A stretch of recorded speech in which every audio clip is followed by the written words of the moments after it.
A few weeks ago, I did a breakdown of kind of my post-trip teardown of the Bronco, and I cleaned it as part of that. And I got a lot of questions about what I used to clean.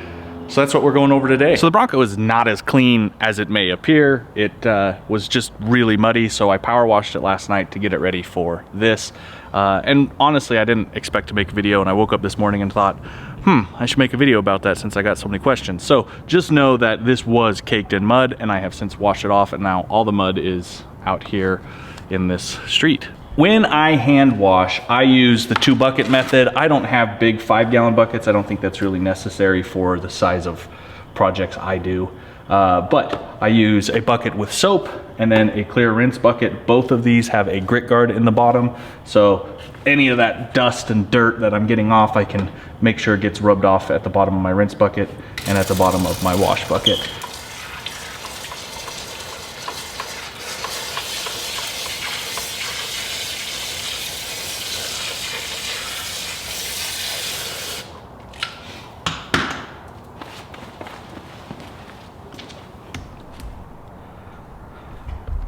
So depending on my mood and how dirty the Bronco really is, I will do a wheel and tire cleaner. That's what I was filling up at the beginning of this video. So I'm gonna give that a quick shot before I add suds. So there's room for debate on when to apply your wheel and tire cleaner, not a dressing.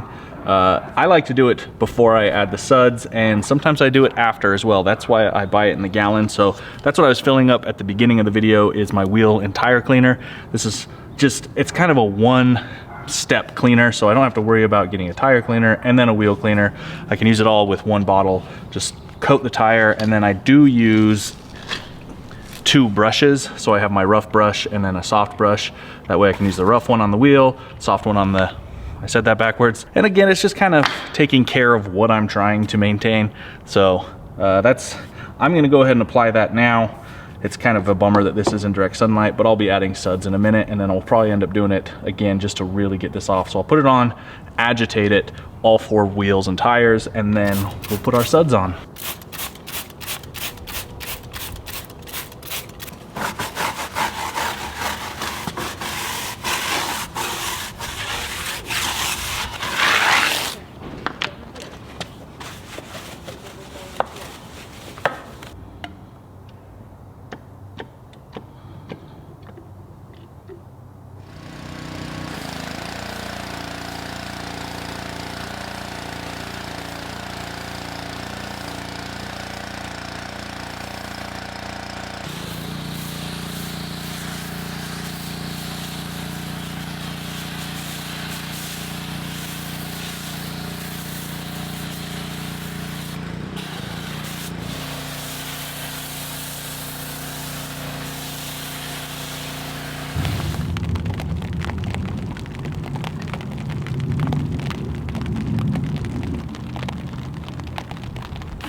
After I hit it with subs and hand wash it, I then power wash one more time just as a rinse cycle. If it's hot and sunny like it is today for me, while you're cleaning yours, you will see these suds dry up. I have a trick for removing those after the second power wash, because it's not gonna be perfect. I mean, you can't always control what's going on outside. So if you're washing outside, there's a trick we'll do at the end of the video to make sure that none of these water spots are showing up, and then it will be super clean. And then we'll move on to the interior.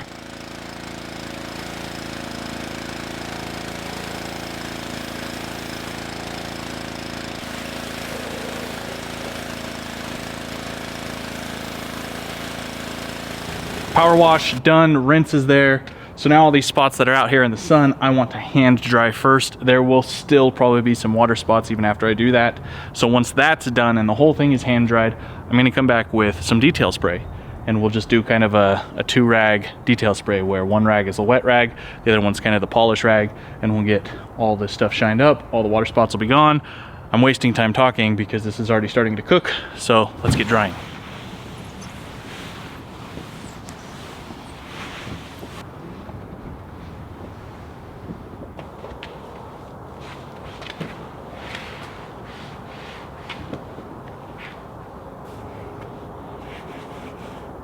Now it's been hand dried. There are still some water spots, and I knew that would happen. The hot paint, that's just inevitable. So I use the graphene detail spray and then these blue, really super plush, like waffle rags.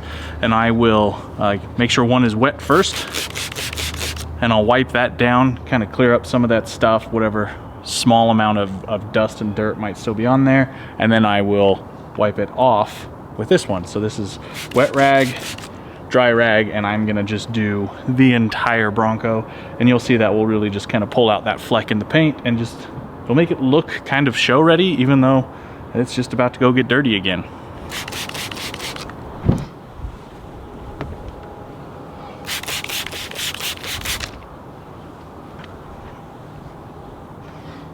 You can see how hot that paint is because it's steaming. So that's why you can't throw too big of a fit if there are some dried out water spots. But like even hosing it, that's why I squirted it with the detail spray, just to show you how hot the paint can get, especially these dark colors. Normally I wouldn't spray directly onto the paint, but it is so hot that I'm doing it this way just to keep it lubricated as I run a rag over it and dry it off. And that looks a lot better. There's still some tough spots. Just put a little elbow grease into them and they'll come out.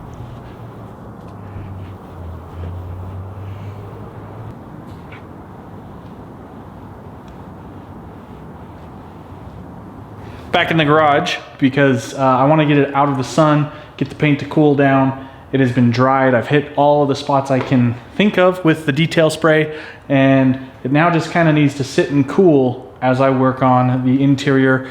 I did just drive it to lunch, which also kind of helps dry out and reveal some of those high water spots, so you can come back and hit those again. So that's what I've done. Paint looks freaking incredible. Now we're gonna move on to the inside, get the glass, do all that kind of fun stuff. Down here in the door jambs, I use these older Adams Polishes blue waffle rags. I think if you buy them now, they'll be the same rags I used on the outside, which is just fine. I just like to use these ones because I know they're gonna get dirty and gross since I'm actually cleaning here and not just finishing. So I use the purple waterless wash. Same process as what I did on the outside with the detail spray. We spray the rag. If I have to, I'll spray hard spots in here that really need extra scrubbing. And then just polish it up. Get the door jambs here, the inside paint. Anywhere there's interior vehicle paint, that's where I'm using my waterless wash.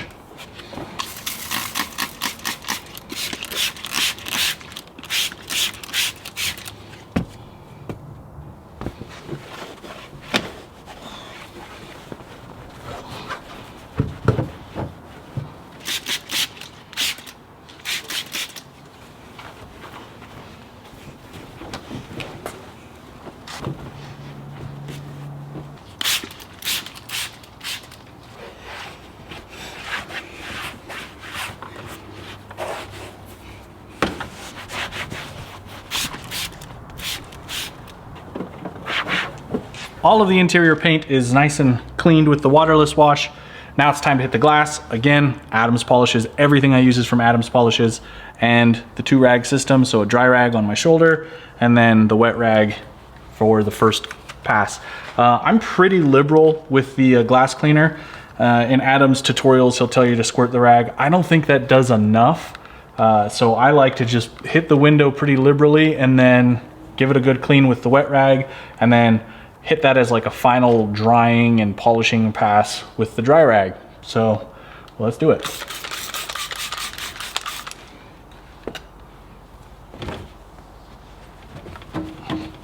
And I do this before cleaning the rest of the interior because I find that the glass cleaner can kind of just get everywhere. You can see it drip down the door a little bit.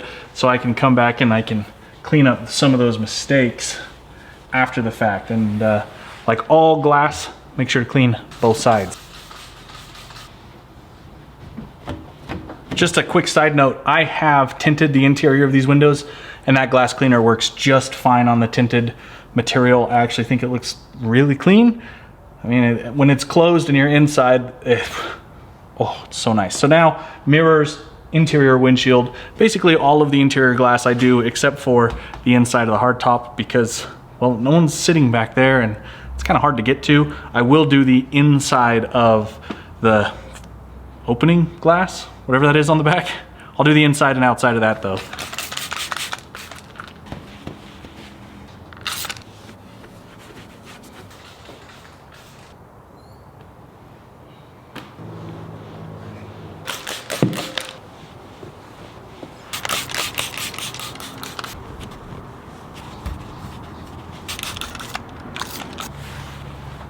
Moving to the interior, surprisingly, the interior right now is pretty clean. The outside, I mean, I had 2 inches of just caked mud up my fenders. So I've got a little bit of dust and stuff on the inside. It's not bad, really. I'm just gonna hit it with the vacuum and then it'll probably just be the 2-rag process we've been doing, but with interior detail spray, and then throw an air freshener in. A major selling point of the Badlands Bronco is the washout floor, where supposedly you can just put a hose in here and kind of hose out the interior and it's clean. I am really weird about standing water. My background is as an architect, and water just, it doesn't mix with habitat stuff. So I'm really afraid of that. And if you pop the trim, you can get a better look of how this kind of vinyl flooring works. It's not a lot of protection between where the water is supposed to catch in like a gutter over here and all of this electrical stuff. So I am not about to do that. I did it the first time I cleaned it, and I noticed that water was pooling in areas that I couldn't get to. So today we're gonna clean it as if I don't have the floor plugs. And honestly, I really just wish I had floor mats. That would make this a lot easier. Take the floor mat out, clean the floor mat, and then do light duty cleaning underneath. As cool as this is, and as much of a selling feature of the Bronco as it should be, I'm a little weird about standing water. So we're gonna clean it the old fashioned way. Because I don't wanna use water down in the floor, I've grabbed this Total Interior Cleaner. I'm gonna spray it down in there, agitate it with a brush, clean it out, and hopefully all that dirt will be, well, it'll be gone because we're using a cleaner.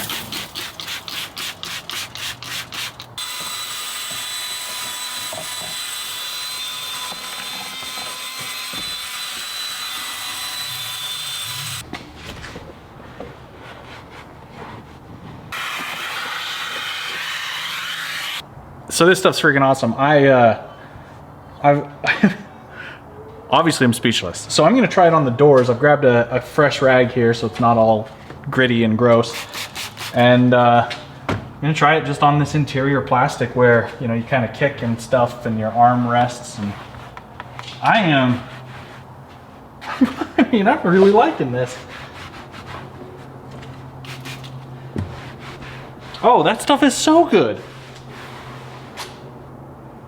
Okay, I'm buying a gallon of this Total Interior Cleaner. And I'm not giving this back to my buddy. It's mine now. So Adam at Trail Racks, thank you. This is mine. You'll never get it back.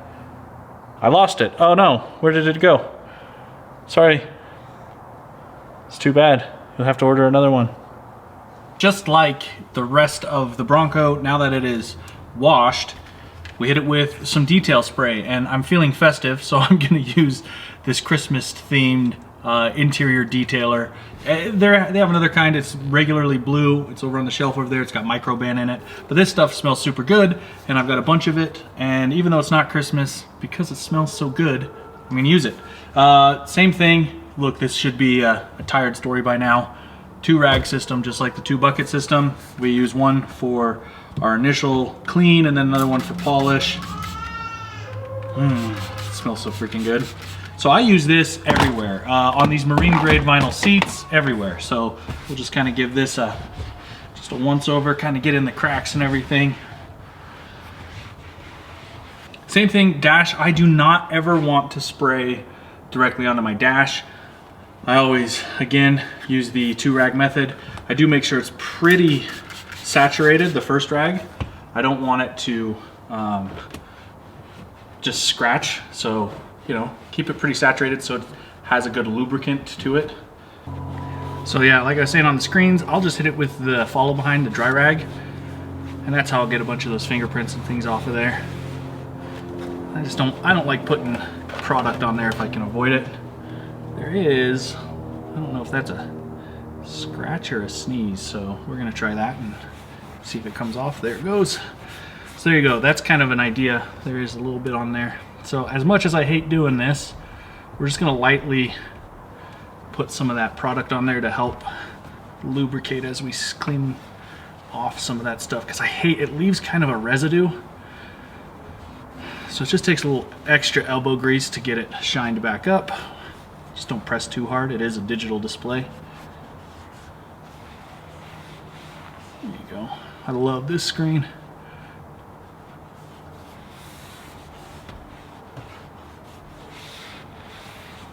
Yeah, it looks better.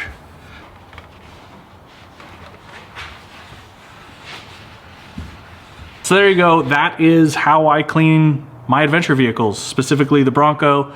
Usually this is about a 3-hour process, top to bottom, inside out, everything. And today it took about 6.5 hours. So it was a lot longer filming it and showing you, but I'm glad I did it. I'm glad it's now clean because I do have some adventures on the way. Yeah. Inside, it was pretty easy. I didn't get to pull out a lot of my, brushes and my cup holder goop and all that other stuff, but you did get to see the drill so I could agitate the floor. And that new interior cleaner is awesome. Clearly, I can't shut up about it. So that was fun to show off. But yeah, that's it. That's how I do this. What else can I say other than you should go clean your car? I have linked everything below. Again, this video was not sponsored by Adams Polishes. I have used other stuff from Chemical Guys to Armor All. And for me, I like Adams Polishes the most, so that's what I use. I've bought everything that I showed you today. They didn't send me any of that stuff, but I'm glad I could show it off. So if you do want to pick yourself up some, I have put Amazon links in the description that I do make a small commission on, so help me buy more of this junk, I guess. So that does it for me. If you liked the video, please like the video. If you have a question, leave me a comment. And if you want to hang out again, well, make sure to subscribe. Until next time, I'm Justin B. McBride.